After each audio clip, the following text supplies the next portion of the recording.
Have you applied hundreds of jobs in Canada but not getting even a single call from HR? You know the reason why you are not getting interview calls? Hello all, welcome to our channel Sachin Talks Canada, and thanks a lot for showing your love to our last video on how I got my LMIA job from India. So सबसे ज़्यादा request हमें आई थी कि मेरा Canadian style resume कैसा है and मेरी क्या टिप्स हैं कैनेडियन स्टाइल रिज्यूमे के लिए। सो आज की पूरी वीडियो में हम यही बात करने वाले हैं कि कैनेडियन स्टाइल रिज्यूमे कैसा होता है और मेरी क्या टिप्स एंड क्या ट्रिक्स हैं आप लोगों के लिए।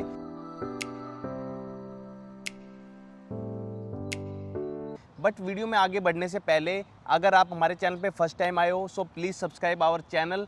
एंड उसके साथ साथ मैं आज आपके साथ एक हमारे सब्सक्राइबर की सक्सेस स्टोरी भी आपके साथ शेयर करता हूँ जो कनाडा में जॉब सर्च कर रहे थे एंड देन वो हमसे हमारे इंस्टाग्राम चैनल पे 101 कनेक्ट हुए।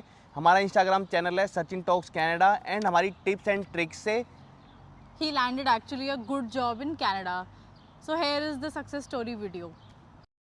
Hi Sachin, your suggested approach to hunt a job in Canada was absolutely amazing. Rather than applying to the organization portal, I searched the hiring manager and the hiring HR on the LinkedIn and had a conversation, and that really works. I am fortunate to have you in my contact list. Thank you so much. सो सबसे पहले हम बात करते हैं कि Canadian style resume में क्या क्या इंक्लूड नहीं होना चाहिए। सो सबसे पहले मैरिटल स्टेटस इंक्लूड नहीं होना चाहिए उसके अंदर।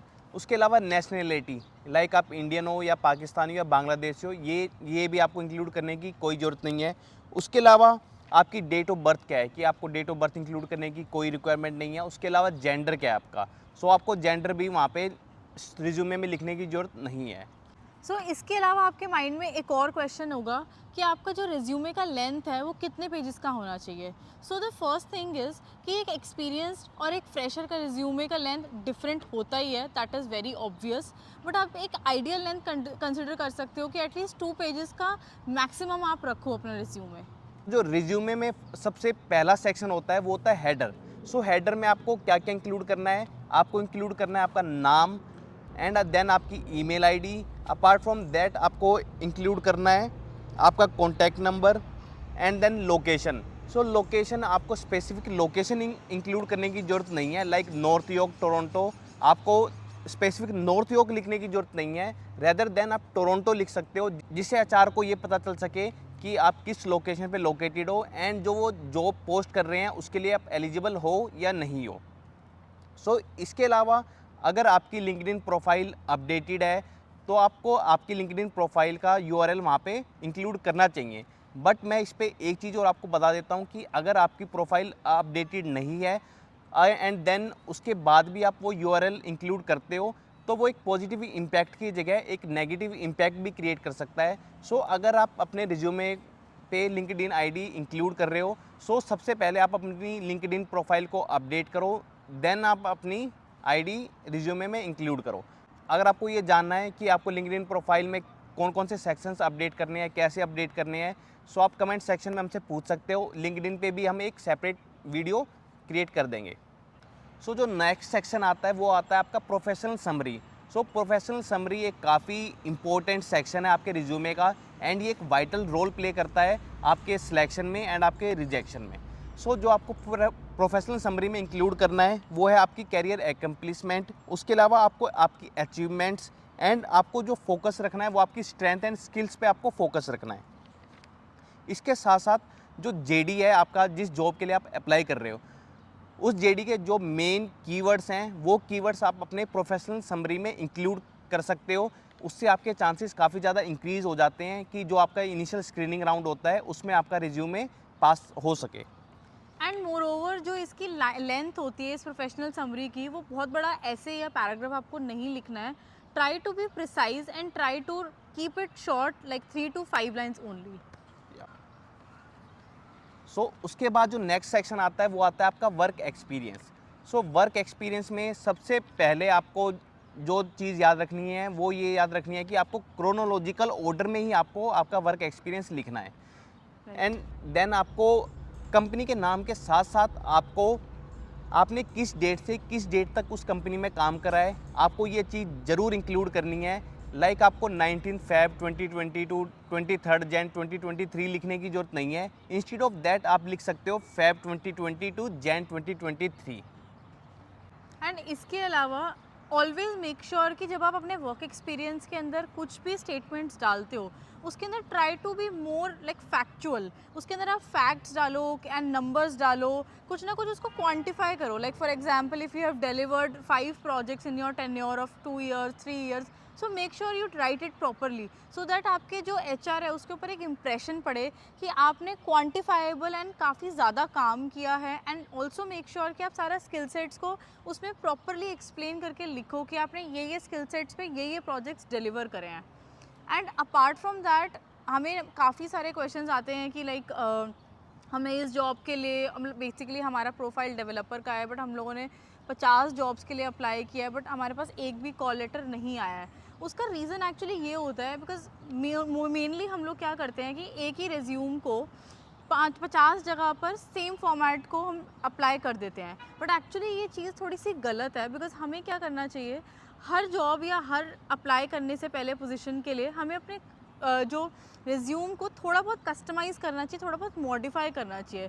बिकॉज मेनली क्या होता है, जितनी भी ये ऑर्गेनाइजेशंस होती हैं वो पहला जो राउंड होता है वो सॉफ्टवेयर बेस्ड स्क्रीनिंग राउंड होता है। उसके अंदर आपका कोई भी मैनुअली आपका प्रोफाइल जाके चेक नहीं करता है कि this person has this skills. So वो लोग क्या करते हैं, एक सॉफ्टवेयर के अंदर अपने सारे एप्लीकेंट्स की प्रोफाइल्स को डालते हैं एंड जिसके अंदर भी सूटेबल मैचेस दिखते हैं उनको वो एक्चुअली पास करते हैं। So the crux of this particular conversation is कि आप जो भी JD के अंदर इंपॉर्टेंट स्किल सेट्स हैं, कीवर्ड्स हैं, जो इनकी रिक्वायरमेंट्स हैं, उन टॉपिक्स को, उन वर्ड्स को अपने रिज्यूम के अंदर ज़रूर इंक्लूड करो, जिससे आपका जो फर्स्ट लेवल ऑफ स्क्रीनिंग होती है उसको क्लियर करने के चांसेस हाई हो जाते हैं काफ़ी। यस। सो आप इसके अलावा आप इंक्लूड कर सकते हो कि लाइक आपने कितने मेंबर्स की टीम, अगर आपने कोई टीम को लीड करा है, like you have lead a team of 6 members। Apart from that if you have trained cross skill members also. So आपको ये चीज़ें भी इंक्लूड करनी चाहिए आपके वर्क एक्सपीरियंस में। या देन उसके बाद जो सेक्शन आता है वो आता है आपका एजुकेशन का। सो एजुकेशन सेक्शन में आपको इंक्लूड करनी चाहिए आपकी डिग्री एंड डेट्स, कि आपने किस डेट से किस डेट तक आपकी एजुकेशन कंप्लीट करी है। सो अगर आप इस सेक्शन में आपके एग्जैक्ट परसेंटेज को अगर आप मिस कर देते हो तो वो कोई इशू नहीं है।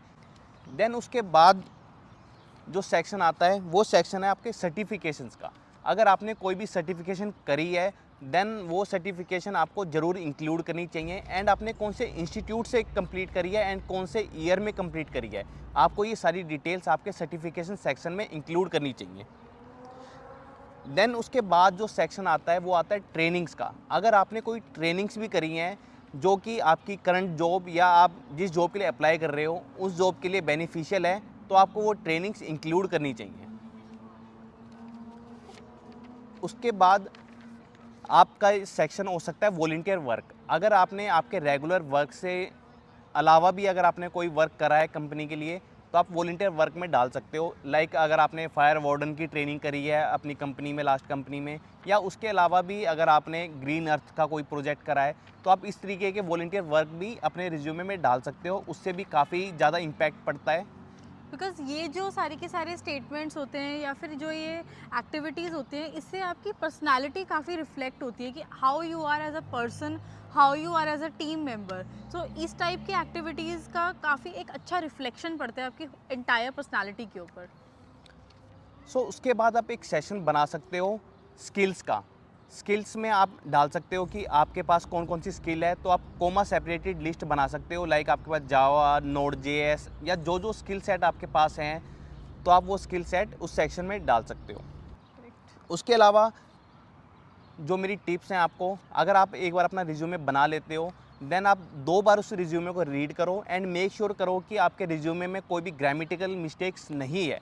सो उसके बाद एक और चीज़ मैं जो सबसे ज़्यादा देखता हूँ वो कि आपका जो रिज्यूमे का नेम होता है। लाइक मैंने ऐसे रिज्यूमे भी देखे हैं जिसमें लिखा होता है abc.doc 123.doc। सो इससे ये पता नहीं चलता कि ये रिज्यूमे किसका है एंड क्या स्किल सेट है। सो आप आपके रिज्यूमे का जो नेम है वो रख सकते हो, like Sachin_Java developer, Sachin dot note developer, जिससे ये पता चल सके कि ये किस का रिज्यूमे है एंड क्या मेन स्किल सेट है। सो आपको ये 2 चीज़ें आप इंक्लूड करके आपने रिज्यूमे की नेमिंग कन्वेंशन इस तरीके से कर सकते हो। इसका भी काफ़ी अच्छा इम्पैक्ट एचआर्स पे पड़ता है। Right. सो इसके बाद अगर आपने रिज्यूमे क्रिएट कर लिया है तो आप जैसे फ्री टूल्स हैं चैट जीपीटी, सो आप इस तरीके के टूल्स का आप फ़ायदा उठा सकते हो एंड अपने रिज्यूमे को आप सेम उस पर डाल सकते हो एंड वो आपका रिज्यूमे एक मॉडिफाई करके भी आपको दे सकता है एंड देन आप उसे अगेन रिव्यू कर सकते हो। राइट। सो इस वीडियो के डिस्क्रिप्शन में आपको मेरे रिज्यूमे का फॉर्मेट एंड उसके अलावा 2 और टेम्पलेट्स आपको मिल जाएंगे, जिसमें एक टेम्पलेट फ्रेशर्स के लिए and second template experience persons के लिए है। अगर आपका अभी भी रिज्यूमे से रिलेटेड कोई स्पेसिफिक क्वेश्चन है सो आप कमेंट सेक्शन में हमसे पूछ सकते हो। So before ending the video, I would like to say that please subscribe our channel and like the videos, and do tell us in the comment section what are the other topics you want to know and for what all topics we should make the another video. Thank you for watching our video till the end. Thank you and Thank मिलते हैं you. अपनी next video में।